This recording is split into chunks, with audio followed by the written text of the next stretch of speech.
Hello guys! For today's video, pupunta kami ngayon sa Warragamba Dam. Wow! Ito nga palang Warragamba Dam ay ang pinakamalaking dam dito sa Sydney. Tara, samahan nyo kami at puntahan natin ang pinakamalaking dam dito sa Sydney. Let's go! Medyo malayo-layo nga rin po pala itong pinuntahan namin. Pero sulit naman. Dito nga po pala siya sa Warragamba, Penrith. Una sana pupunta kami sa sa Bents Basin, kaso sarado. Kaya eto, dito na lang kami punta, dito sa Warragamba Dam. Kasama ko nga pala ulit dito si Ate Lisa at Kuya Rowan. Lagi nila akong sinasama sa mga adventures nila. Kaya thankful and grateful ako sa kanilang dalawa. And napakasarap din nilang kasama. Talagang sumasaya ako kasi nakakalimutan ko yung lungkot na yung kapag namimiss ko yung pamilya ko. Eh nandyan sila, parang kapatid ko na rin sila, yung napakasaya nilang kabanding. Kaya ayun, dito nga nakarating na kami dito sa Warragamba Dam. Ayan, napakarami din pong mga taong nag-picnic dito.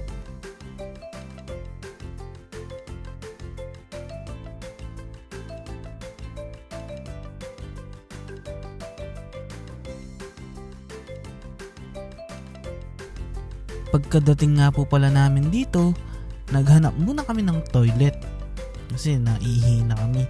Kaya ito, nag-video muna ako dito sa paligid. Tapos naglakad na kami papunta sa toilet. Dito malinis din yung mga toilets nila. Ayan si Ate Lisa, tsaka si Kuya Rowan.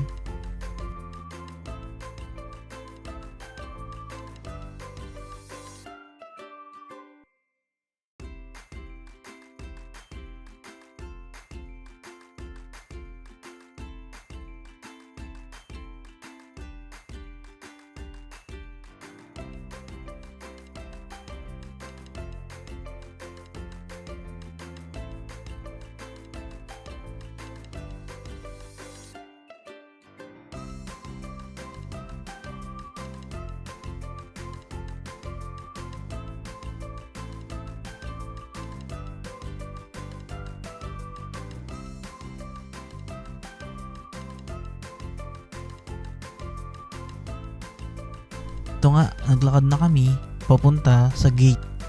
Meron nga po pala silang malaking water tank, parang nawasa sa Pilipinas. Ayan, andito na po kami, palapit na kami sa gate. Kaso habang naglalakad kami palapit sa gate, may napansin kami. Ayan, yung may color yellow. Ayan, area close. Sa kasamaang palad, nakasarado yung dam doon sa main entrance. Pero meron pala siyang viewing deck. Kaya heto kami, pinuntahan na lang namin itong viewing deck niya. Hindi na kami nakalapit sa dam kasi sarado. Dahil nga nag-ulan-ulan ng ilang araw dito, kaya siguro nakasarado ang dam. Kasi halos 2 buong araw umuulan dito, kaya siguro marami yung tubig, kaya iniiwasan nila baka may biglang mag-flash flood, kaya sinara muna yung dam. Eto, yung meron silang mga nakasulat dito, parang yung mga built niya, yung mga nakapaligid na building dito, or yung mismong building ng ng dam. Ayan oh. Tapos yung tawag po pala dito sa mga ganito, hindi viewing deck, scenic lookout. Scenic lookout po pala yung tawag sa mga ganito. Sanay kasi ako sa Philippines, tawag dito is viewing deck. Kaya ayan, ang ganda din ng view dito, parang nasa bundok, or bundok yata talaga to. Ayan o, yung dam, ang lakas ng tubig.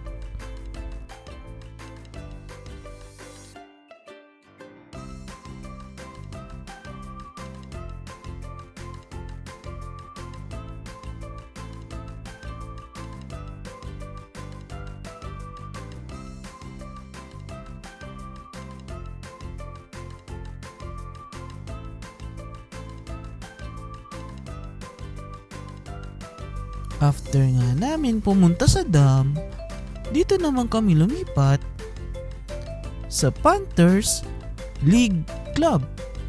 Ano kaya ang gagawin namin dito? Hulaan nyo. Alam nyo po ba na itong Panthers Leagues Club ay isa sa pinakamalaking club dito sa Sydney? Yeah, isa siya sa pinakamalaking club dito. Wow!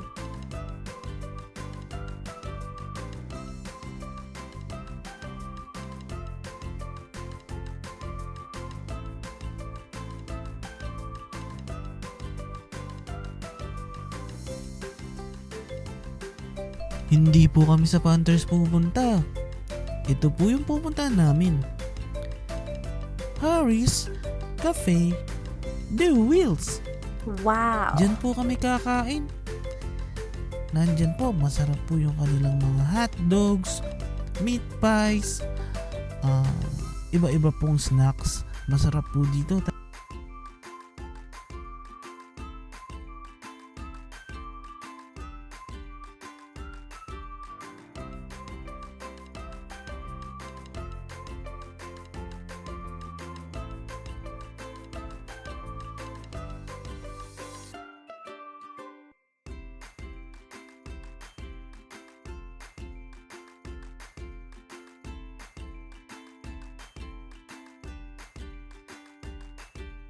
Ito po, Harry's Cafe The Wheels.